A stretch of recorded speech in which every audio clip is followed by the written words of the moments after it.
나는 그날 처음 알았습니다. 나를 챙긴다는 말은 나를 계산하고 있다는 뜻이었다는 걸. 서울대학교 정신과 김 교수는 말했습니다. 노년기엔 외로움보다 무력감이 사람을 무너뜨립니다. 오늘 이야기의 주인공 김순애 여사. 요양병원 입소를 앞둔 어느 날 밤, 며느리의 눈빛이 달라졌습니다. 지혜의 등대입니다. 오늘은 치매 판정 이후 가족의 진심을 마주한 아프도록 현실적인 이야기입니다. 처음으로 아들 집에 들어갔습니다. 경기도 평택. 올해 78세 김순애 여사. 치매 초기 진단을 받은 지 2달째. 혼자 살던 원룸에서 물을 잠그지 않아 3번이나 누수가 나자 결국 큰아들 집으로 들어가게 됐습니다. 아들은 비교적 말이 없었고 며느리는 친절했습니다. 어머님, 여기 수건은 매일 바꿔드릴게요. 아유, 반찬은 제가 다 챙겨놨어요. 하지만 순애 여사는 알 수 있었습니다. 그 친절이 정에서 온 건지, 의무에서 온 건지, 며느리의 말투는 점점 간격을 가지기 시작했습니다. 어머님, 물 또 틀어놓으셨어요. 어머님, 신문지 좀 치워주세요. 어머님, 비밀번호는 외우지 마세요. 그냥 저 불러주세요. 처음엔 미안했습니다. 하지만 나중엔 창문에 기대어 먼 하늘을 보는 시간이 많아졌습니다. 그녀는 문득 이 집에선 이름이 사라졌다는 걸 깨달았습니다. 순애 씨도 엄마도 아닌 어머님으로만 존재하는 삶. 그날 밤, 며느리의 방문이 살짝 열려 있었습니다. 순애 여사는 들어가서 말을 걸려 했지만 며느리의 노트북 화면에 뜬 건 요양병원 입소 비용, 국가보조금 계산기, 그리고 그 아래 시어머니 명예 통장 확인이라는 검색창이 떠 있었습니다. 그녀는 아무 말 없이 문을 닫았습니다. 그리고 마음도 함께 닫았습니다. 엄마라는 이름은 돈보다 가볍지 않습니다. 다음 날 아침, 며느리는 평소처럼 웃으며 식탁에 밥을 차렸습니다. 어머님, 나중에 시간 되시면 은행 좀 같이 가실 수 있어요. 순애 여사는 젓가락을 내려놓았습니다. 왜? 내가 뭘 잘못했니? 며느리는 멈칫하더니 웃으며 말했습니다. 아니요, 그게 아니라 어머님 앞으로 되어 있는 계좌들 혹시라도 나중에 문제가 생기면 곤란하니까요. 그 순간 그녀의 속내가 또렷해졌습니다. 서울대 사회학과 정 교수는 말했습니다. 가족에 가면은 효심의 얼굴을 하고 손익을 따진다. 순애 여사는 아무 말 없이 방으로 들어갔습니다.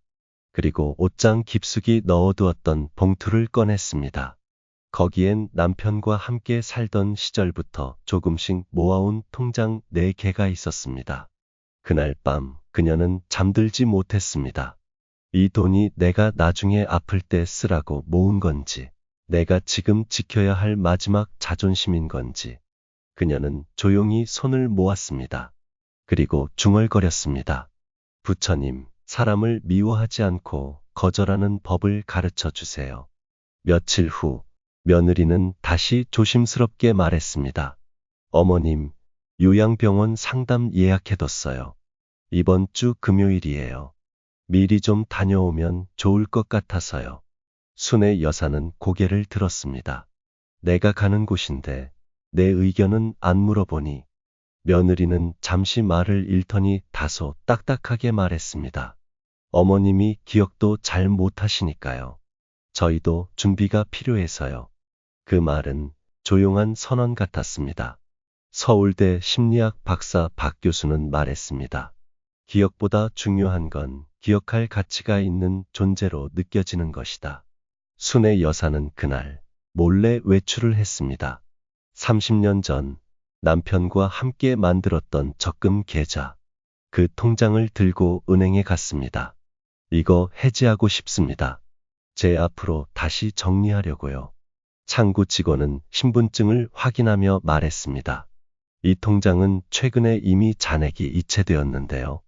순간 그녀는 귀를 의심했습니다. 순애 여사는 떨리는 손으로 아들 집으로 돌아와 장롱 속 서류함을 뒤졌습니다. 그리고 발견한 종이 한 장.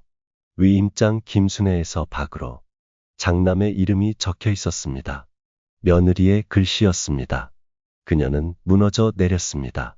자신이 기억이 흐릿해지는 사이 자신의 인생 일부가 조용히 넘어갔다는 것을.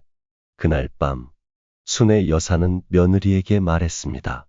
너무 고마워서 그러는데 나 집으로 돌아갈게. 며느리는 당황하며 말했습니다. 어머님, 갑자기 왜 그러세요? 혹시 뭐 불편하셨어요? 순애 여사는 조용히 웃었습니다. 괜찮다. 불편한 건 마음이니까. 그날 이후 그녀는 다시 원룸으로 돌아갔습니다. 물은 여전히 틀고 다녔고 깜빡 잊은 전기밥솥은 타는 냄새를 풍겼지만 그녀는 오랜만에 이름을 되찾은 기분이었습니다. 다시 혼자가 된 날 나는 자유로웠습니다. 며칠이 지났습니다. 김순애 여사는 자주 깜빡했지만 이상하게도 마음은 평온했습니다.